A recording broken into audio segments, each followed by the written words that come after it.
ഇന്ന് നമുക്ക് കുറച്ച് കാവൈ ക്യൂട്ട് സ്റ്റിക്കേഴ്സ് ഉണ്ടാക്കിയാലോ? അപ്പോൾ ആദ്യം തന്നെ കുറച്ച് പിക്ചേഴ്സ് വരച്ചെടുക്കുക. അല്ലെങ്കിൽ പിൻട്രസ്റ്റിൽ പോയി ഫോണിൽ നിന്ന് ട്രേസ് ചെയ്തെടുത്താലും മതി. കാവൈ ക്യൂട്ട് സ്റ്റിക്കേഴ്സിൻ്റെ പ്രത്യേകത എന്താണെന്ന് പറഞ്ഞാൽ കളേഴ്സ് വേണ്ട.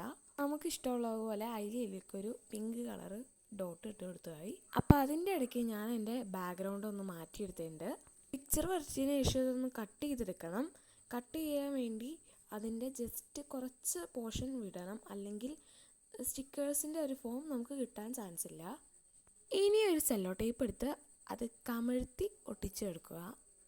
ട്രേസ് ചെയ്തതിന് പിക്ചർ കമഴ്ത്തിയിട്ട് ഒട്ടിച്ചെടുക്കുക. എന്നാലാണ് നമുക്ക് കട്ട് ചെയ്തിട്ട് സ്റ്റിക്കർ ഒരു ട്രാൻസ്പെറൻറ്റ് ഷീറ്റിലോ എന്തെങ്കിലും ഒട്ടിക്കുമ്പോൾ അതിൻ്റേതായ ഒരു ഭംഗി കിട്ടുള്ളൂ.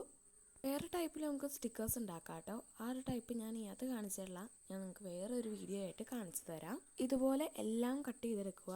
കുറച്ച് ഭാഗം വിടണം കട്ട് ചെയ്യുമ്പോൾ, അല്ലെങ്കിൽ നമുക്ക് ഇത് ഒട്ടിക്കാനുള്ള സ്പേസ് ഉണ്ടാവില്ല.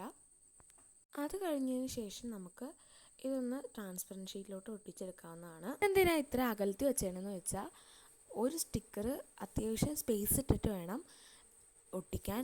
അതാവുമ്പോൾ നമുക്ക് സെല്ലോ ടേപ്പിനും സ്ഥലം ഉണ്ടാവും ഒട്ടിച്ച് കഴിയുമ്പോൾ. ബാക്ക്ഗ്രൗണ്ട് ഇഷ്ടപ്പെട്ടവരൊന്ന് സബ്സ്ക്രൈബ് ചെയ്യണേ. അപ്പോൾ ഇനി അടുത്ത